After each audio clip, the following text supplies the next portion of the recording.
पांडवों का जयद्रथ पर विजय। एक बार पांचों पांडव आवश्यक कार्यवश बाहर गए हुए थे।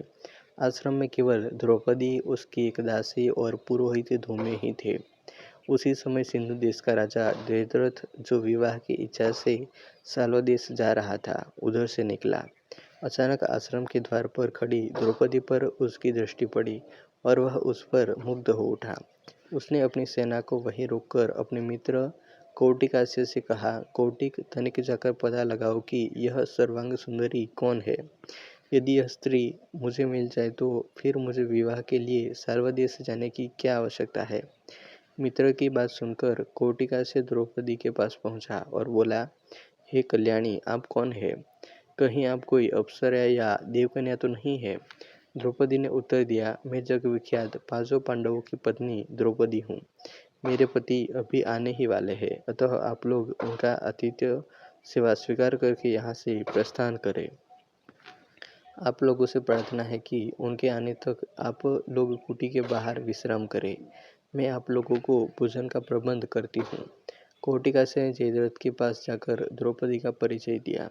परिचय जानने पर जयद्रथ ने द्रौपदी के पास जाकर कहा, हे द्रौपदी, तुम उन लोगों की पत्नी हो जो वन में मारे मारे फिरते हैं और तुम्हें किसी भी प्रकार का सुख वैभव प्रदान नहीं कर पाते। तुम पांडवों को त्याग कर मुझसे विवाह कर लो और संपूर्ण सिंधु तथा सौबीर देश का राज्य सुख भोगो। जयद्रथ के वचनों को सुनकर द्रौपदी ने उसे बहुत धिक्कारा, किंतु कामांध जयद्रथ पर उसके धिक्कार का कोई प्रभाव नहीं पड़ा और उसने द्रौपदी को शक्तिपूर्वक खींचकर अपने रथ में बैठा लिया। गुरु धौम्य द्रौपदी की रक्षा के लिए आए तो जयद्रथ ने उसे वहीं भूमि पर पटक दिया और अपना रथ वहां से भगाने लगा। द्रौपदी रथ में विलाप कर रही थी और गुरु धौम्य पांडवों को पुकारते हुए रथ के पीछे पीछे दौड़ रहे थे। कुछ समय पश्चात जब पांडवगण वापस लौटे तो रोते कलपते दासी ने उन्हें सारा वृतांत कह सुनाया। सब कुछ जाने पर पांडवों ने जयद्रथ का पीछा किया और शीघ्र ही उसकी सेना सहित उसे घेर लिया। दोनों पक्षों में घोर युद्ध होने लगा।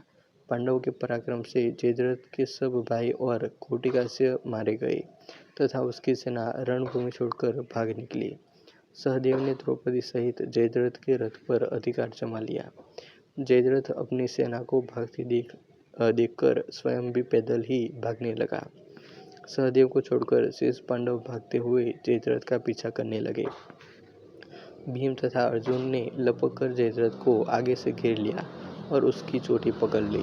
फिर क्रोध में आकर भीम ने उसे पृथ्वी पर पटक दिया और लात घूंसों से उसकी मरम्मत करने लगे। जब भीम की मार से जयद्रथ अधमरा हो गया तो अर्जुन ने कहा, भैया भीम, इसे प्राणहीन मत करो, इसे इसके कर्मों का दंड हमारे बड़े भाई युधिष्ठिर देंगे। अर्जुन के वचन सुनकर भीम ने जयद्रथ के केशों को अपने अर्धचंद्राकार बाणों से मुंडकर 5 चोटी रख दी और उसे बांधकर युधिष्ठिर के सामने प्रस्तुत कर दिया। धर्मराज ने जयद्रथ को धिक्कारते हुए कहा, रे दुष्ट जयद्रथ, हम चाहे तो अभी तेरा वध कर सकते हैं, किंतु बहन दुशाला के वैधव्य को ध्यान में रखकर हम ऐसा नहीं करेंगे। जा, तुझे मुक्त किया। यह सुनकर जयद्रथ कांतिहीन हो लज्जा से सिर झुकाए वहां से चला गया। वहां से वन में जाकर जयद्रथ ने भगवान शंकर की घोर तपस्या की। उसकी तपस्या से प्रसन्न होकर शंकर जी ने उसे वर मांगने के लिए कहा। इस पर जयद्रथ बोला, भगवान, मैं युद्ध में पांचों पांडवों पर विजय प्राप्त करने का वर मांगता हूँ। इस पर भगवान शंकर ने अपनी असमर्थता प्रकट करते हुए जयद्रथ से कहा, हे जयद्रथ, पांडव अजयी है और ऐसा होना असंभव है। श्री कृष्ण नारायण के और अर्जुन नर के अवतार है।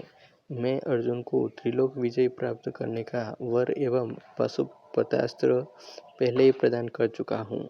हाँ, तुम अर्जुन की अनुपस्थिति में एक बार शेष पांडवों को अवश्य पीछे हटा सकते हो। इतना कहकर भगवान शंकर वहां से अंतर्ध्यान हो गए और मंदबुद्धि जयद्रथ भी अपने राज्य में वापस लौट गया। कहानी अच्छी लगी हो तो ऐसे ही और कहानी के लिए वीडियो को लाइक, कमेंट और शेयर कर दीजिएगा और चैनल को अभी तक सब्सक्राइब नहीं किया हो तो सब्सक्राइब कर लेना। मिलते हैं और एक वीडियो में। जय हिंद, वंदे मातरम।